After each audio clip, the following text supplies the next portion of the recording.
The Showers by Sindelar, narrated by Otis Jiry. Part 1. Every area in all parts of the world has those area-specific urban legends that just refuse to die.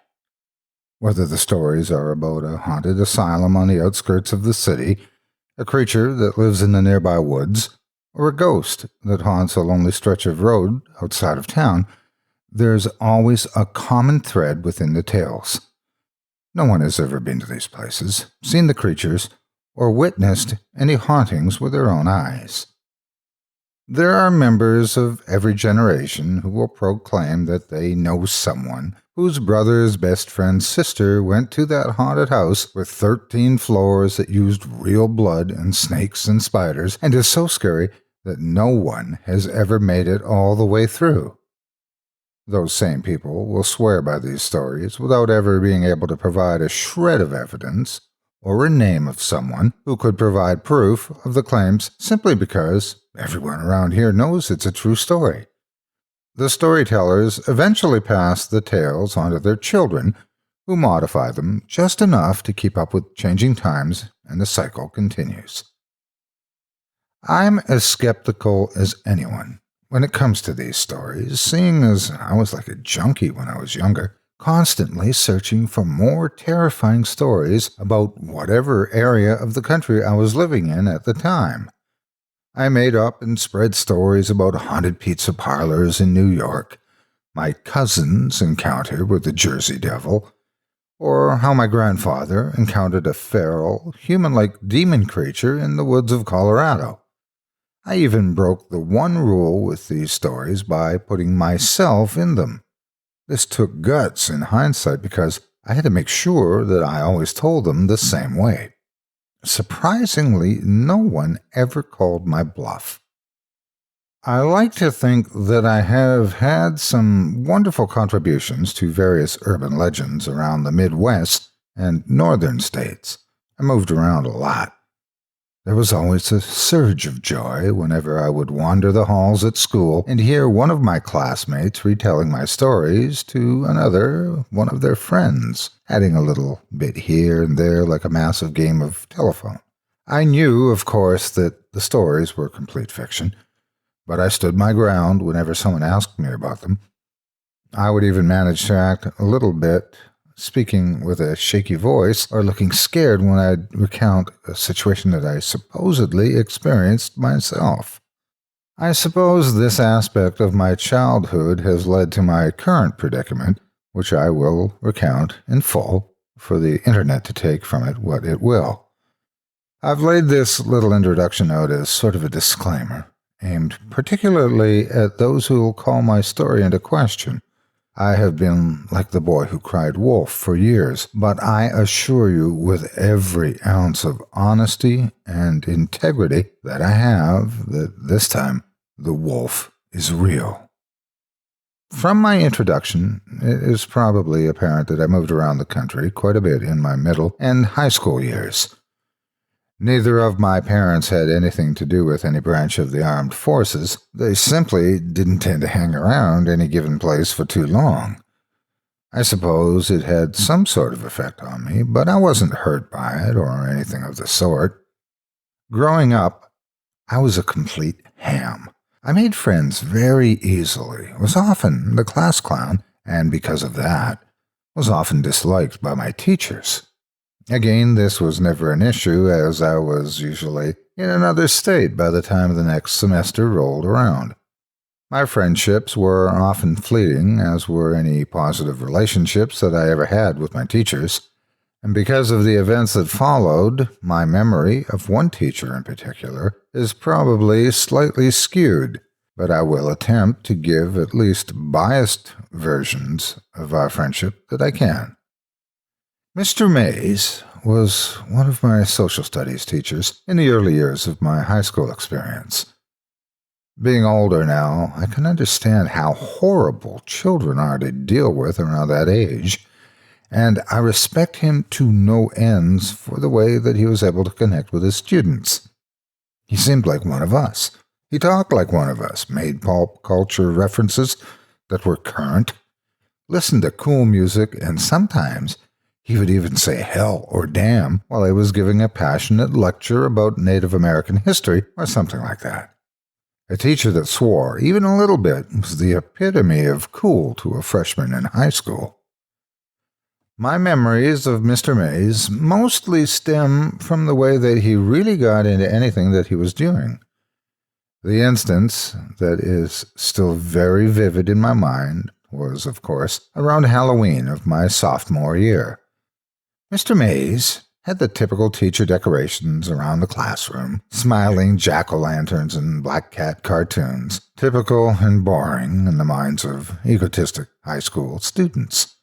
However, on the 31st of October, when most other teachers were rolling their eyes at the fact that teenagers still took dressing up in costumes on Halloween seriously, Mr. Mays took the whole cool teacher thing to a new level. We walked into the classroom and were surprised to find the blinds drawn, sheets over the smaller windows, candles lighting the room, and a single frowning jack-o'-lantern sitting on a stool in front of the desks. Mr. Mays sat at his desk, just watching the students come into class and take their seats. He didn't have to ask anyone to be quiet because the moment everyone walked into the room, they were either too excited to care about petty conversations or too confused to bother with them. The students took their seats as Mr. Mays began his lecture. He spoke quietly to set the mood and took a seat on a chair right next to the jack-o'-lantern in the center of the room.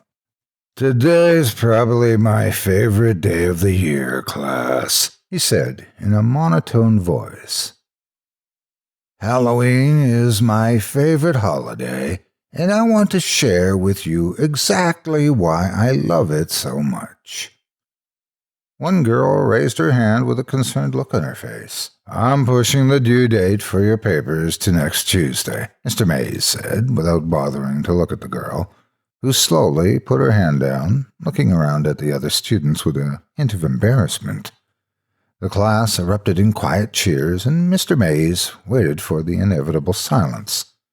He began his story immediately after the class had calmed down. I will attempt to recreate the amazing story that Mr. Mays told the class that day. The way in which he told the story rendered the horror junkies speechless and the rest of the class terrified. The same girl that raised her hand to ask about the paper was holding her knees to her chest by the end of it, a look of terror on her face. The important thing to know was what the story was about. The specifics slip my mind now and aren't too relevant. I'll try to recount the parts of the story that matter the most, but don't hold me to it. Basically, Mr. Mays and his friends set out on a road trip around the country after graduating from college. They took a truck, loaded it with camping gear, and set out to sightsee for the entire summer. The group went from the Poconos in New Jersey down to the coasts of Florida, New Orleans to California, and up to Washington. From there, they went to the Rocky Mountains in Colorado and then back home to New York. This concept of the freedom to travel anywhere had the entire class hooked in an instant. Mr. Mays was the coolest teacher ever in my eyes. Being adventurous college kids, the group didn't bring a map. There was no time constraint, so they just kind of drove in the general direction that they wanted to go, and eventually found a town to stay in or someplace that looked interesting. He told us that after spending a week in Colorado, he and his friends had to travel through miles and miles of corn, plains, and more corn. He assumed that they were either in Nebraska or Kansas when they decided to pool their extra cash and stay in a hotel for a night.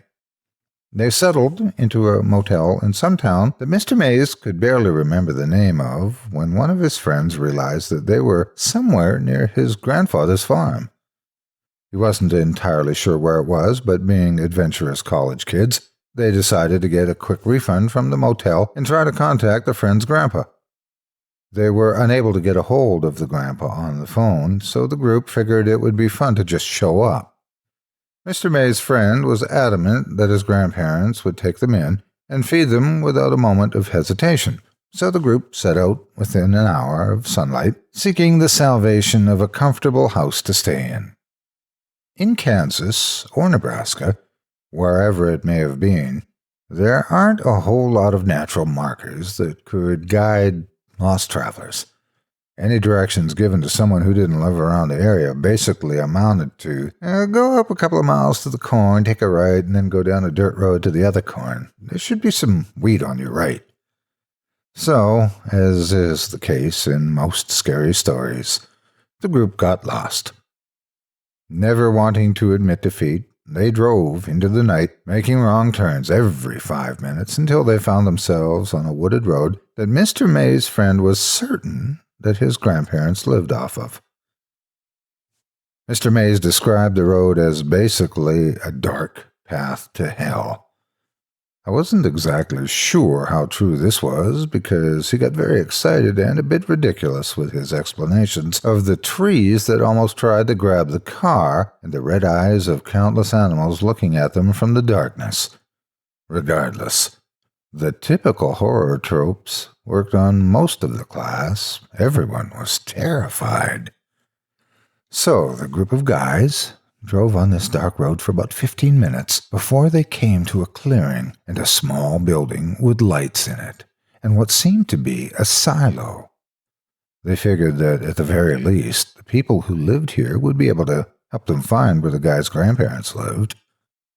The whole idea of everyone knows everyone in these hick parts of country fueled the hope. They pulled the car up near the building, realizing when they were out of the car that it appeared to be like the kind of place where one would store a whole bunch of chickens, not a home. Still, the lights were on, so they figured they'd give it a try.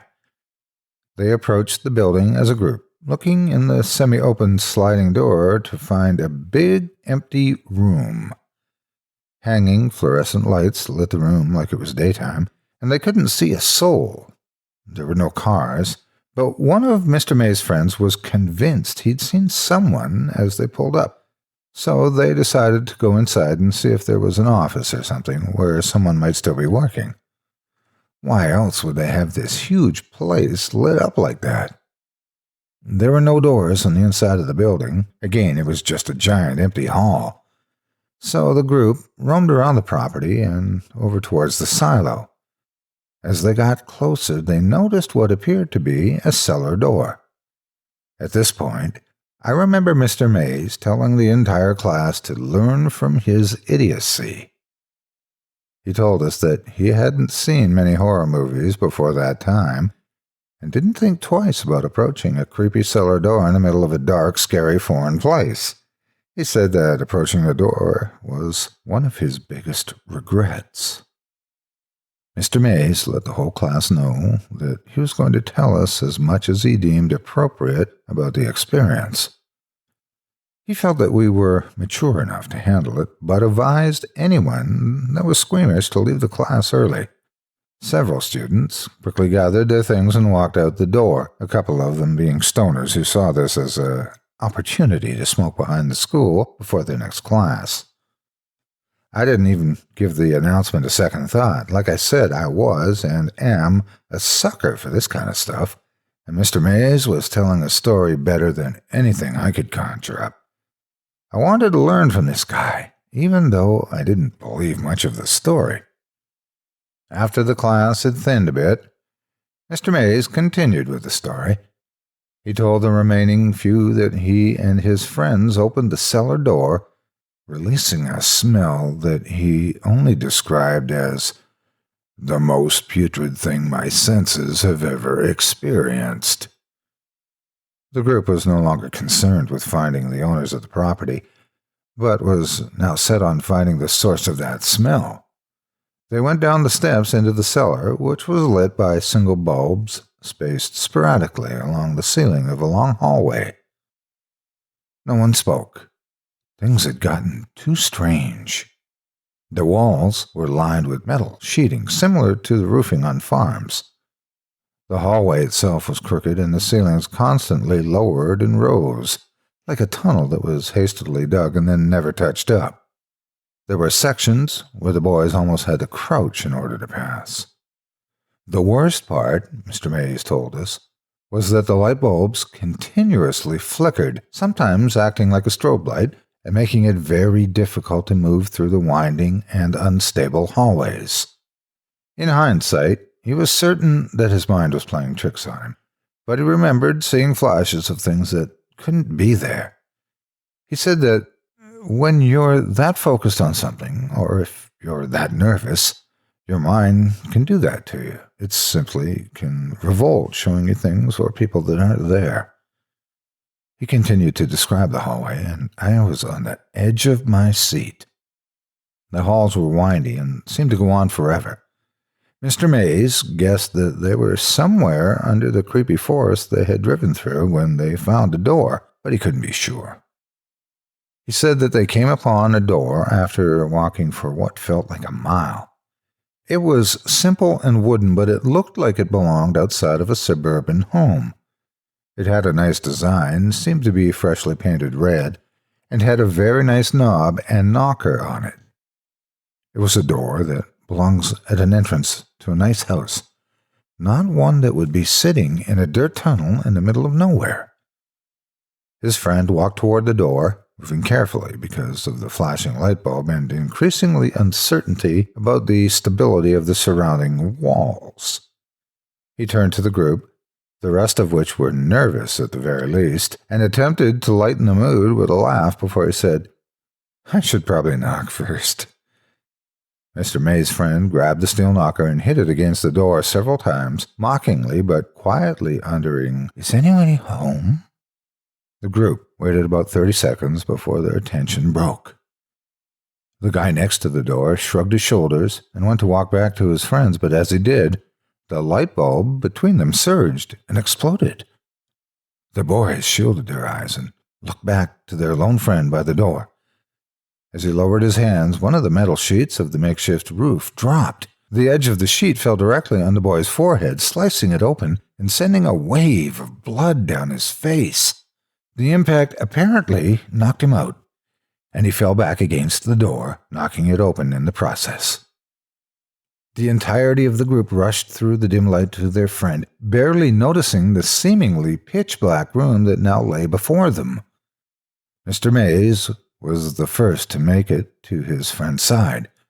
He lifted the guy's head into his arms, immediately taking off his jacket and putting it over the forehead in an attempt to stop the bleeding. Once the group had calmed down, Mr. Mays noticed that the arm that had been bracing his friend's head was soaking wet. He was confused about this, and was attempting to sort it out when one of his friends started talking.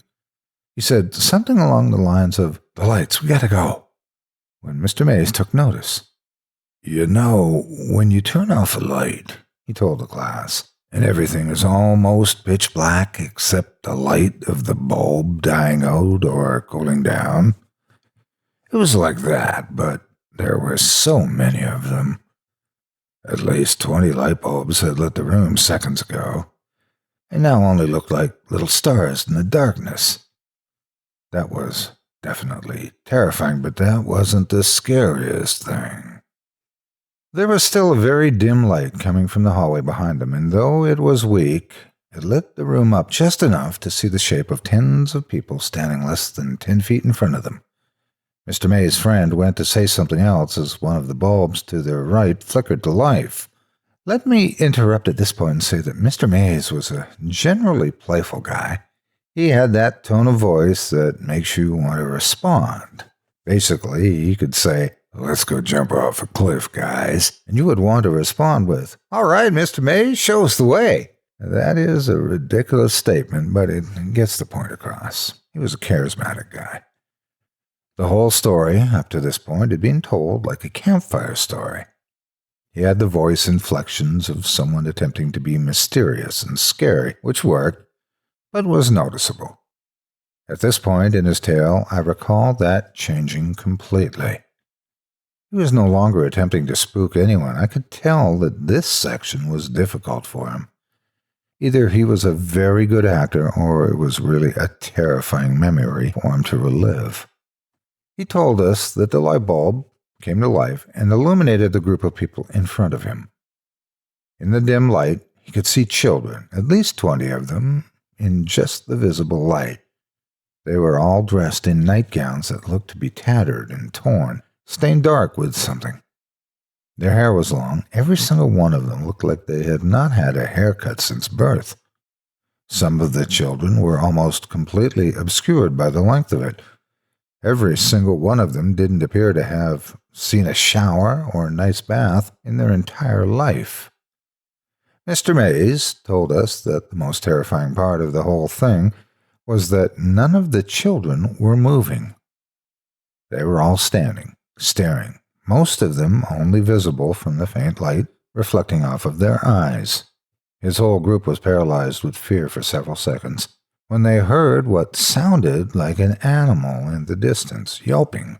The way it was described was like the sound of a dog crying, multiplied by 10. This spurred the group to life just as the children began to step forward.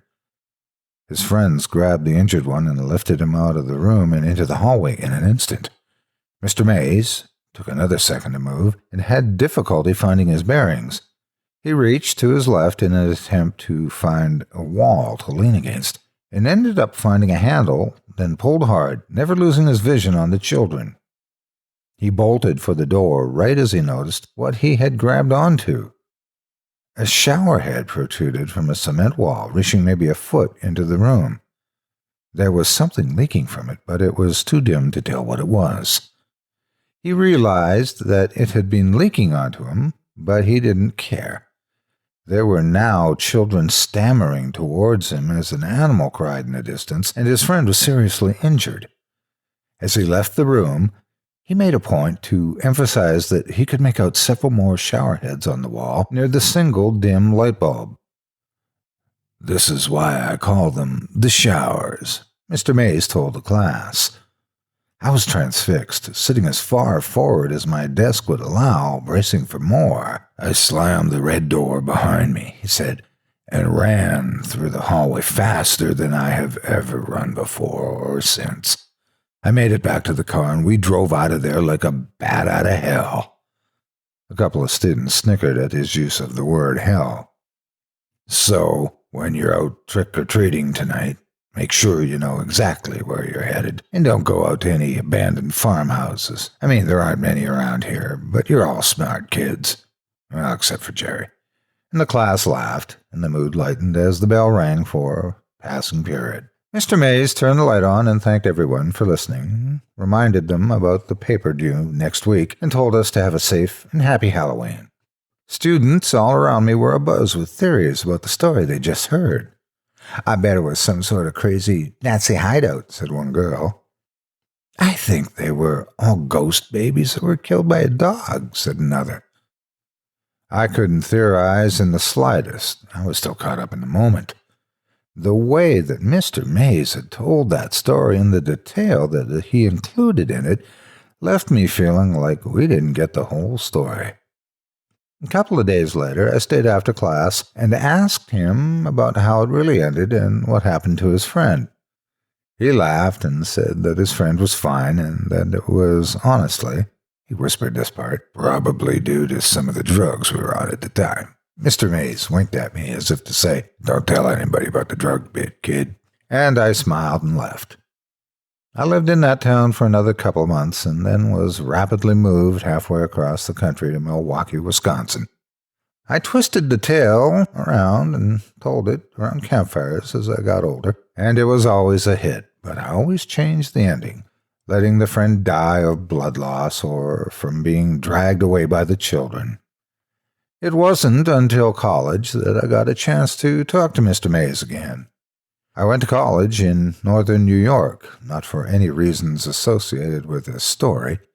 College was a fun time for me. I continued being the same ham that I had always been. It wasn't until sometime around my junior year that I ran into Mr. Mays at a bar that I frequented. Initially, I couldn't be sure that the person I saw laying with his head buried in his arms at the bar was Mr. Mays. The only trait that grabbed my attention was a sweater that he used to wear on his birthday during class. The shirt simply read, "I'm the birthday boy." I told my group of friends to grab a table and that I would join them in a second, then walked over to the man at the bar. "Mr. Mays?" I said, and the man looked up. The man took a second to look at my face before he smiled, put a hand on my shoulder, and said, "Hey there, son. How have you been?" I could smell some strong whiskey on his breath, and his cheeks were flushed.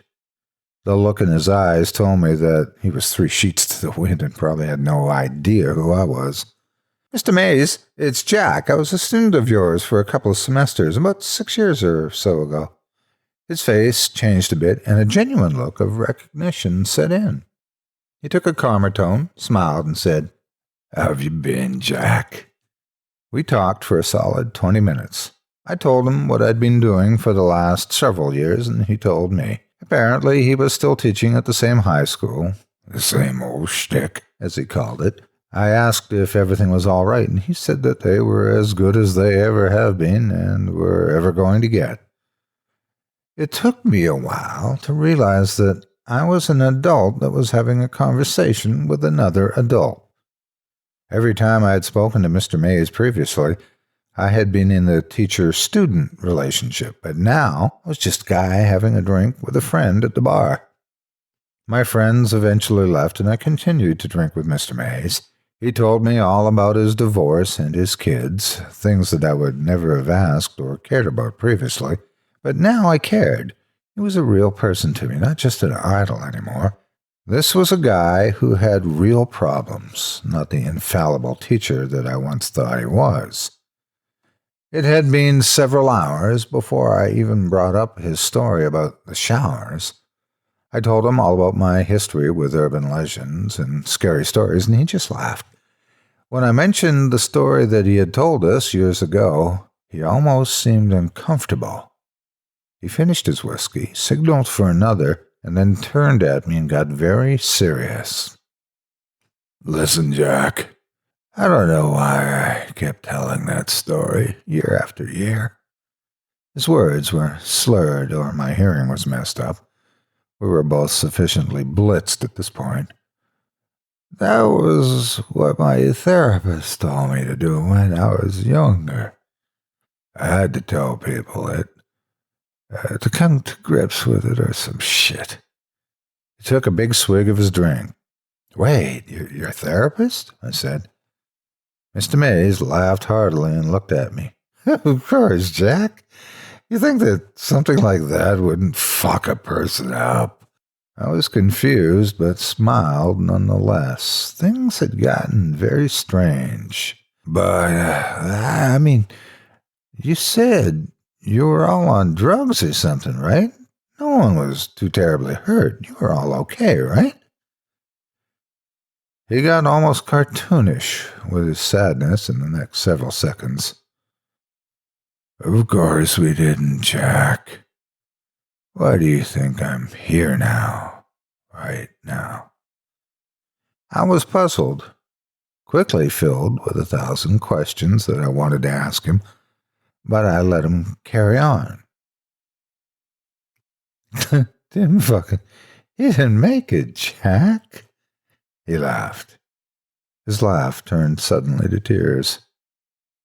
"Fucking took him, they did. I didn't even know. Cops told us we were just drunk and that he wandered off and got taken by the wildlife. He didn't know. Didn't see it, Jack." I was absolutely stone-faced at this point. Mr. Mays was carrying along like I knew the actual story, but I didn't. His friend disappeared. I didn't know. "I wish they'd found the body, though. Then we could have shown them," he sighed. "It's a bad place, Jack. I don't know anything else to say. It's a bad place."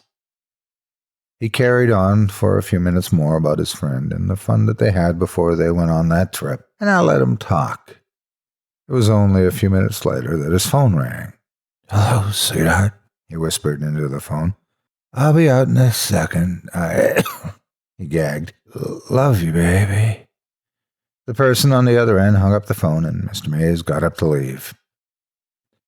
It's been nice seeing you, Jackie. You got a good head on your shoulders, boy. Make sure you use it. He began to walk out of the bar. Mr. Mays, I yelled after him. Yeah, Jack. He turned back towards me. Where'd you say all that showers business took place? What? Hell, didn't I mention it? It's somewhere outside Broken Bow, Nebraska. Fucking hell on earth, if you ask me. Mr. Mays walked out of the bar after waving to me, running into the wall before eventually finding the door. That was the last time I'd see him. I'd never been able to tell him the impact that he had on my life, or rather the impact that his story had on me. He'd never known about the trip we took after graduation, almost mimicking the one he and his friends had made. He would never know that the things he saw at that place were real. Why? Well, he died about a month later. His liver failed on him. It's all right, though, because his family was with him in the hospital room. He got to die around the people that cared about him, and that's all you can ask for a man like that. I experienced that place, too, several years later. And this is where my story turns. The following is the story of how I came to find the showers, and why I will never, ever go anywhere near Nebraska ever again. I'll finish this story when I'm sober. The memory's clear enough. Part 2. I'm awake now, semi-sober, and ready to finish this for you guys, the internet, and whoever cares to hear it. I didn't find out that Mr. Mays had passed away until a couple of months after the funeral service. Initially, I was going to seek out his family in order to send my condolences, but it wasn't as if Mr. Mays and I were best friends or anything like that, so I refrained. I continued through my college career and graduated a year or so after our bar meeting. Graduating with English as my major wasn't a mistake, but it wasn't exactly something that landed me any sort of immediate jobs after college. Now, I had saved a pretty solid amount of money while I was in school and decided that I deserved a bit of vacation, if you will. I took my spare cash, got together with my college buddy Steve, packed up and hit the road, aiming for somewhere in the Rocky Mountains. I had lived near Littleton, Colorado when I was younger and remembered loving the area, so this destination was as good as any. The trip was a success. We made it somewhere around Estes Park, Colorado, and found a cheap cabin that we rented for about a month. The days were filled with lounging, hiking, and generally things that involved little to no work on our parts. After our rental was through, we packed up again and headed on our way back east. Sometime during this trip, we met up with a couple Estes Park natives in one of the local bars. We never typically hung out with them or anything like that. We just had conversations now and then over drinks and food. One night, these guys were paying their tab and packing up to leave awfully early. They were usually there until the wee hours of the morning. When we questioned them about it, they told us that they were headed to a little get-together with some friends of theirs, and they invited us. Having nothing else to do, we hopped in the car and followed them to the party. The party itself was very low-key, and ultimately inconsequential to this story. However, the important thing about it was that at some point in the night, we were all sitting around the fire and swapping ghost stories. At this point in my life, I wasn't as much of a ham as I was in my younger years, but with a little bit of encouragement, I started on a couple of stories that I remembered telling in my youth. Eventually, I made it to Mr. May's story about the showers. Every time that I had told it after hearing it from Mr. Mays, I spiced it up a little bit. But out of some sort of subconscious respect for my former teacher, I went straight into the version that he told my class in my sophomore year of high school. The group enjoyed my stories for the most part, the showers being the mutual favorite among the partygoers. Steve and I left for the cabin at around 5 in the morning, and he asked me about that story on the drive home. I told him all about Mr. Mays, that class, my love for everything horror-related and whatnot, and he suggested that we try to find a place on our return trip to New York. Initially, I was reluctant, simply because I didn't feel like aimlessly wandering through Nebraska for days, looking for some old farm building that was probably demolished at this point. But a couple of days before we left Colorado, I told Steve that it sounded like fun. We weren't going to be able to do another trip like this for a long time, so I figured we might as well make the best of it. Somewhere in the back of my mind, I thought of it as a little bit of tribute to Mr. Mays, a guy that, in retrospect, helped me realize that I wanted to be a writer. Anyway, we left Colorado and made the long, boring, and barren drive to Broken Bow, Nebraska, or hell on earth, as Mr. Mays had put it. We found a motel in town and hung around for a couple of days, venturing out 100 miles or so in any given direction each day after that. I remembered Mr. Mays telling us that it was somewhere outside of Broken Bow, but I don't think he got any more specific than that. We tried asking the townsfolk if they had any information about the showers, but we were usually met with blank stares or eye-rolling when we told them exactly what this place was. The only person who seemed to know anything about it was an older lady that worked at a gas station on the outskirts of town. I don't recall her name, but this woman was just one of those cheerful old people, very helpful and generally interested in what anyone had to say to her. Steve had started talking to her at checkout, and she asked about our license plate, commenting about the fact that we were very far from home. We had nowhere in particular to be, so Steve and I ended up talking to this woman for about 15 minutes, at which point we brought up the hunt for the place known as the Showers. Initially, the name didn't ring any bells with the woman, which made sense, seeing as Mr. Mays had just given it the name after his experience there. But when I began to describe the details that I remembered from his story, the friendly old woman interrupted me. Her tone was not scornful or mean in any way, but she became very terse and deliberate with her words from that point on. People don't deal with anything relating to that sort of business around here anymore, she told us. That was all a long time ago. Following her statements, she attempted to be cheerful again, excusing herself to the restroom and wishing us the best on our return trip to New York. Steve and I returned to the car without a word. Both of us were thinking about what the lady had said.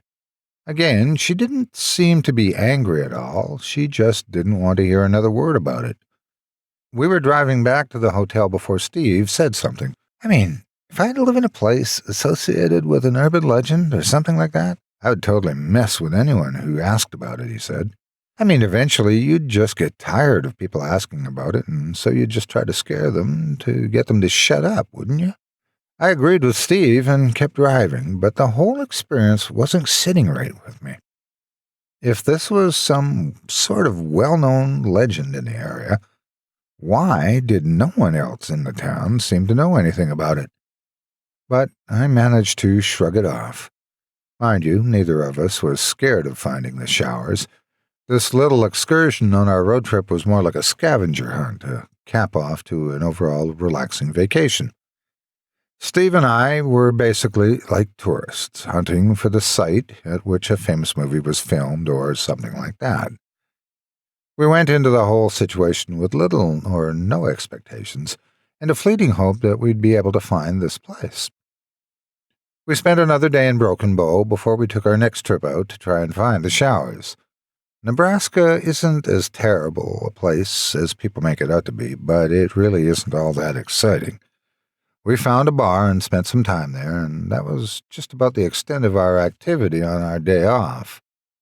When we did get back on the road, we decided that we'd attempt to stay off of main roads for as much of the day as we could. I knew there was no way that this place was going to be off the highway, and I remembered some detail about a dirt road in Mr. May's story, so we went looking for those. This was a fairly futile effort. Most of Nebraska is dirt roads. It was 7 in the evening when we came upon a small but thick forest. I use the term lightly, but for Nebraska, This place was like an oasis. The trees were full and thick, shrouding most of its insides in darkness. The sun was setting, and even though we had run into a few of these random crops of trees, we agreed that this one showed more promise than any of the others. There wasn't really a road, but there looked to be a path where a dirt road might have been at some point, so we drove along that. If the car was able to handle the Rocky Mountains, a dirt path in Nebraska would give us no trouble. We moved slowly and carefully along this trail, making sure to clear any fallen trees in the road or rocks that would render the car useless when the sun finished setting. It was pretty dark in this place during the day, but when night came, it was something else entirely. I had an inkling at this point that we had found the right place, but I didn't want to jinx it, so we continued onward. I didn't realize it at the time, but the little bits of light that managed to penetrate the canopy in this miniature forest actually did make it look as if the tree branches were trying to grab the car, just like Mr. Mays had mentioned in the story. I'm still convinced that he made up the part about the animal eyes, though. The most aggressive creature we saw in the woods was a dead rabbit on the side of the trail. It didn't have any obvious signs of death. It just looked like it had simply laid down and never bothered to get up. We drove around in the darkness for quite a while before we found a clearing. We had to move several smaller clusters of branches out of the way before, but right in front of our exit was a giant, dead monster of a tree. There was no way we were moving one of these, so we got out and turned on the bright headlights in the hopes it would illuminate the area in front of us. There was a feeling of excitement mixed strangely with fear when I saw what lay 50 feet beyond the clearing. There, lit partially by the headlights from the car and a little bit of light from the crescent moon, was what appeared to be an old barn house. It wasn't your typical farmhouse. It was larger than the barns that I had seen in films and didn't have any sort of crest. It basically looked like a small warehouse. I wasn't entirely sure at this point if this was the place we were looking for, but this was definitely the closest we had come. I moved through the brush until I was roughly 20 feet from the entrance, at which point all of the growth seemed to stop. I don't know if the owners had done something to the soil, but the whole structure had a border around it that was clear of any sort of plant life. I approached the entrance to the building, a large sliding door, as Steve came up behind me with 2 flashlights in hand. "So you're just going to run off into that place in the dark?" He laughed. I gave a half-hearted chuckle, and I grabbed one of the lights from his hand. Mine was little, but a pretty bright flashlight. It was the kind that hikers would most likely fasten to their backpacks, just in case they were stranded at night. It worked well enough. I grabbed the metal door with both hands, holding the flashlight with my mouth, and gave it a tug. It moved slightly, creaked a little bit, but there was no way I was going to move this by myself. Steve came up from behind, set his flashlight on the ground, grabbed the door, and said, 1, 2, 3. We pulled at the door with all we could muster. Once we managed to move it a couple of inches, it must have latched back onto the track because it slid very easily, stopping hard with a loud and echoing thud when it was completely open.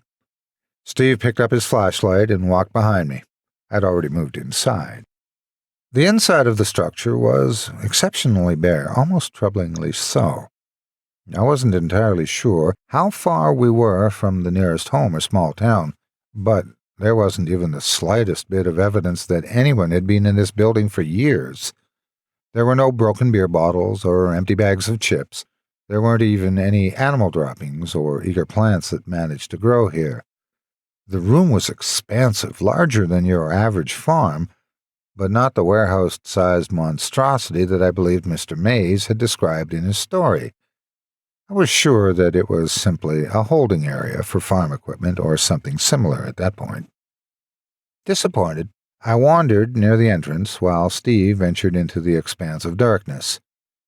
As I was running over the details of the story in my mind, something struck me like a sack of bricks. In Mr. May's story, there was a silo near the barn.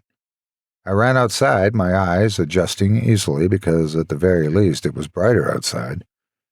I looked in all directions, running around the perimeter of the building.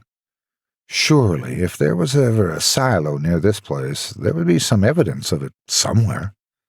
But despite my hopes, there was nothing but a cluster of thick bushes on one side, brush and dirt everywhere, and the forest that we had come from.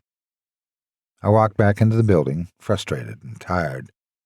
Steve was still excited, eagerly running around the inside of the building. "Even if we could just find a shower head or a pipe," he said, "then we'd know it was true. Just keep looking with me." I didn't want to ruin his excitement. I had told Steve the story several times, but obviously he didn't realize that this just wasn't the place. The building was weird, yeah. It was out of place and oddly pristine, but it wasn't the location of the showers. I let him explore for a little bit before I called him over. "This is probably as close as we're going to get, man," I said. "But this isn't it. Remember the silo?" His face went from excitement to disappointment in an instant, much like a young child who didn't get the presents he wanted on his birthday. I patted him on the shoulder. "This is still pretty cool, though. I mean, we can still tell people that we found it." I was reverting back to my old habits quickly. Steve laughed. "Yeah, man, I guess we could. It is definitely creepy enough. We should get some pictures as proof, you know?" I agreed with him. "I'm going to go grab the camera real quick," and he bolted out of the building entrance. I was left alone in the building. It was very quiet when I was alone in there. I could hear the faint sound of Steve running through the brush and out to the car, but once he was far enough away, everything was quiet. I remember not even hearing wind or the chirping of crickets as I walked deeper into the dark, flashlight in hand. I was convinced that there had to be something. As I approached the far corner of the room, the sound of my feet scratching against the dirt was interrupted by a soft, hollow thud. I stopped, trying to figure out what it was. I put my foot down hard against the ground and heard it again. I stomped one more time, realizing that the floor that I was standing on was covering something hollow. I walked to the wall of the room, looking carefully at the floor to try to spot any holes or gaps. As far as I'd known, it was solid ground that this thing sat upon, so I was convinced that I had found a hatch or a basement or something. I heard Steve coming back through the brush as I shouted, "Steve, come on over here, it's hot." As I went to say the word hollow, I hopped off a little bit, hoping to recreate the sound so that he'd be able to hear it upon entering the door. The second that my feet made contact with the floor, I felt it give out beneath me. The memory of the fall is fuzzy, but I do recall hearing wood splinter. I remember seeing the light from Steve's flashlight falling away into complete darkness. It wasn't a long fall, but I must have fallen in a terrible position because I know that I lost consciousness for several seconds at least. When I woke up, I was staring at a bright light. For an instant, I had thoughts about approaching the fabled light at the end of the tunnel. I was angry at myself. "You died in Nebraska, Jack? Wow, you do know how to fuck up." My self-deprecation in the afterlife was interrupted by what sounded like Steve's voice. "Jesus, Jack! Jack! Can you hear me? Dude, wake up! Please, wake up!" I managed to lift my head up off the floor just enough for him to celebrate. The pain in my head was immense, but it was outweighed by the pain shooting through my knee. I knew I had a concussion, but the pain in my knee was just so much more pressing. I looked around until I found my tiny flashlight, then sat up and reassured Steve. "I'm okay. I just hurt my knee. I bumped my head, too, really hard." "Thank fuck, man. I thought you were dead. Imagine that, though, dying in fucking Nebraska. It'd be awful." His words made me laugh a little bit, but I stopped myself. The slightest shaking hurt my head and made me incredibly dizzy. "I guess a rope," said Steve. "What?" I asked quietly. "Should I go get a rope to get you out of here, or do you see a ladder?" I looked around the walls that sat in front of me. They were smooth cement. There was no way that I was climbing out of here. "Yeah, get the rope," I told him. It was buried under all of our stuff. I think it might be in my red climbing bag, but I'm not sure. Steve nodded, telling me to hang in there and that he'd be back in a little bit, and then he ran off. The silence that followed was uncomfortable. After the sound of Steve's feet scraping the floor above me faded away, I was only able to hear that buzzing that occurs in total silence intertwined with the pulsing in my head. I pushed myself over to the nearest cement wall and braced myself against it, resting and breathing deep in an attempt to calm myself. The cement was unnaturally cold against my back. It was summer, so I only had a t-shirt on, but it felt like ice even through that. Again, this observation was primarily made after the fact. In the moment, it just felt good to lean against something. I sat there, waiting for Steve in this underground basement, and I began to feel uneasy. I felt like an idiot for falling down here. I felt pain for my injuries as well. That all seemed to fade into one emotion in an instant when I heard what I could only identify as breathing. Somewhere to my left. I convinced myself that it was my injured mind playing tricks on me for a few moments, until my mind decided to rapidly replay Mr. May's story.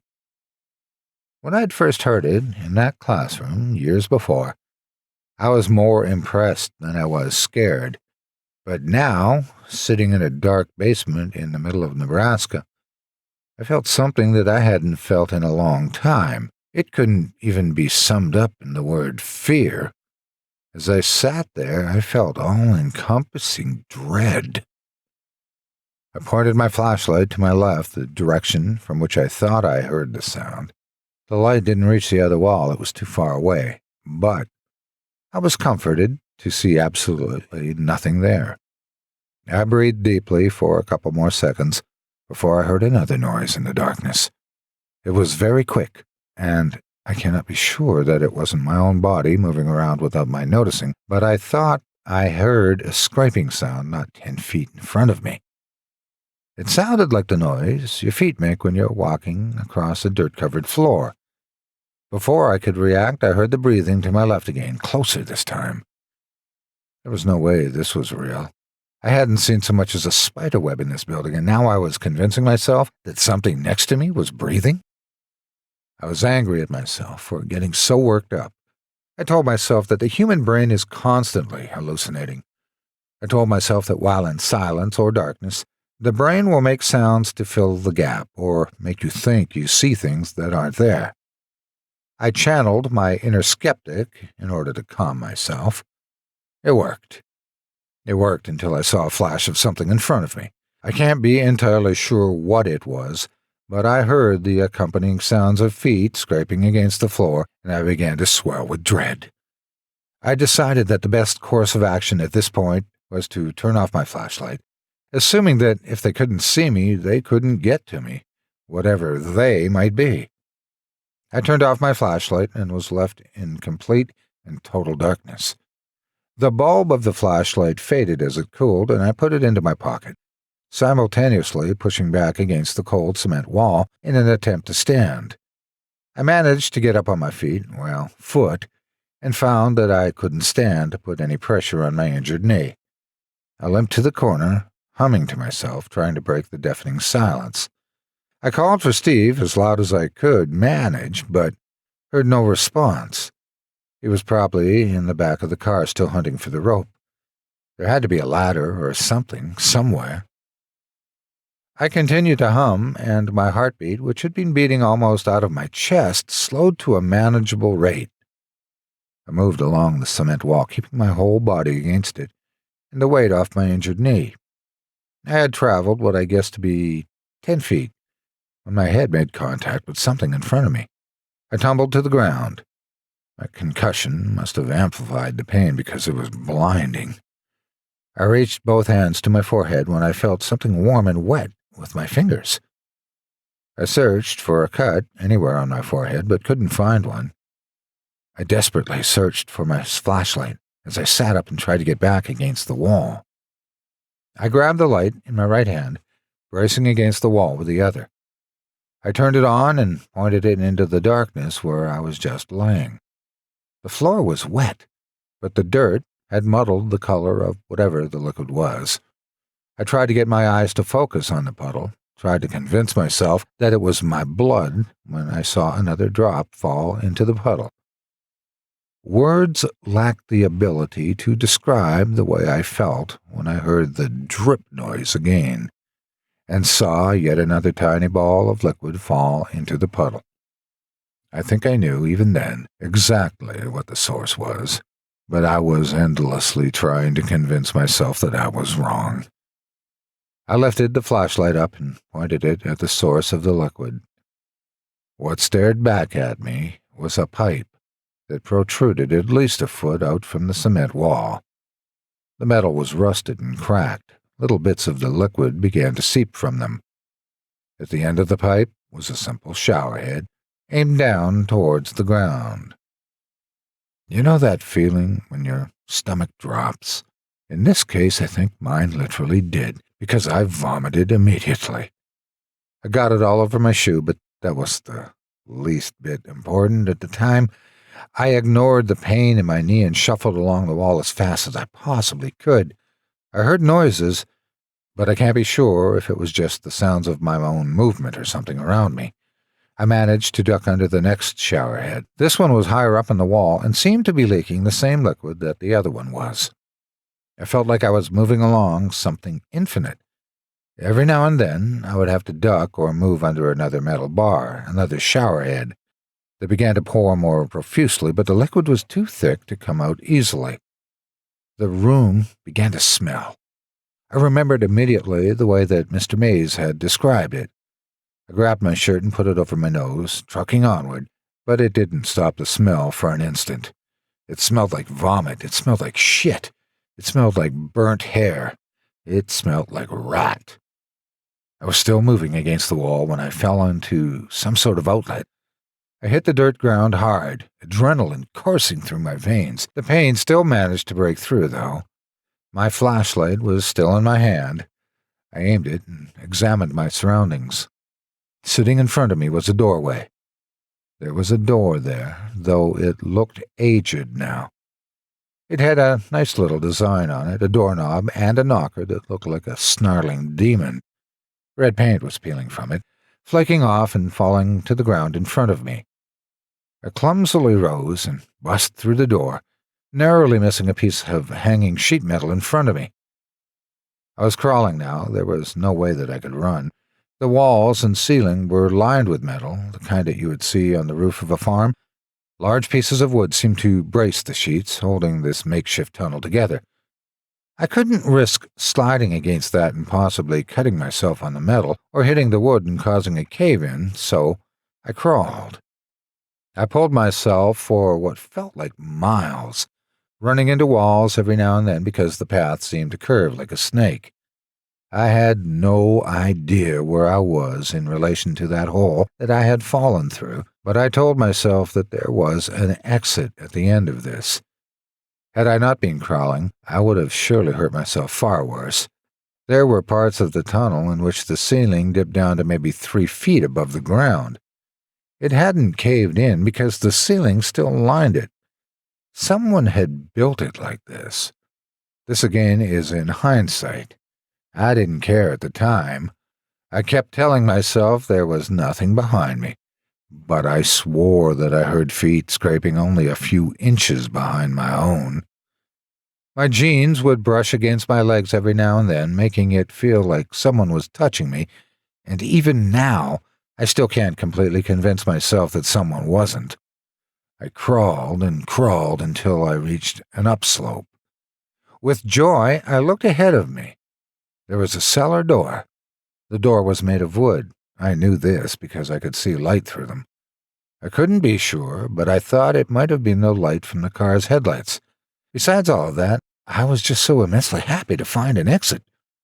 I crawled all the way to the door and threw my shoulder into it. It budged, but it didn't open. I began to scream, but my throat seared with pain. The most I could manage was a harsh, crying noise. It sounded like a dying animal. I collapsed in exhaustion and pain, my eyes staring up at the slits of light before me. I was so close to being out of here, I could taste it. It was in that moment of silent defeat that I heard a noise that was, without question, something moving in the tunnel. It sounded like something was being dragged across the floor. It would move, pause for a second, and then move again. I had nothing left in my stomach to throw up, but I began to gag. I gathered myself slightly and tried to steady my hand enough to focus the flashlight into the tunnel. What I saw, I still cannot rationalize. I know what I saw, but I cannot convince myself that it was actually there. I can't stop telling myself that I was hallucinating. I saw a child in a dirty sleeping gown. The gown was stained with something dark and brown, with occasional splashes of a deep red. The child was extremely pale, like the pictures that people might see of a Holocaust victim. I could only make out one eye, brightly reflecting the light of my flashlight. In between huge tufts of long, dirty hair, I reached down beyond the fingertips of the child, which were caked with dirt. The boy, or girl, not entirely sure which, moved toward me with difficulty. He wasn't breathing hard, but it seemed that every movement of every muscle took every ounce of strength the child had. The thing that froze me, though, was the eye. It was only visible because it was reflecting my flashlight, but even in that glint, I could feel anger or deep hatred or something like it. This is the point in which the English language really lacks the right words to explain the situation. I could tell that this child meant me harm. Whether it was a hallucination or not, the thing was getting closer. I started to cry. It was getting closer and closer when I heard a voice from behind me.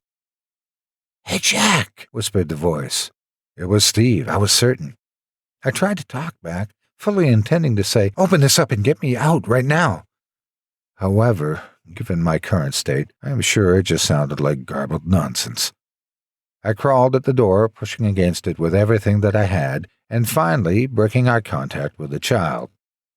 As I did this, the flashlight rolled down the slope, coming to rest somewhere near the child's feet. "What do you see?" the voice asked. "What are you talking about?" I closed my eyes. I remember hearing a reply along the lines of, "Just look at it, tell me what you see." But my own screams of frustration drowned it out. I was mumbling like a maniac when the voice told me, calmly, "Rest for a second, I'll get it."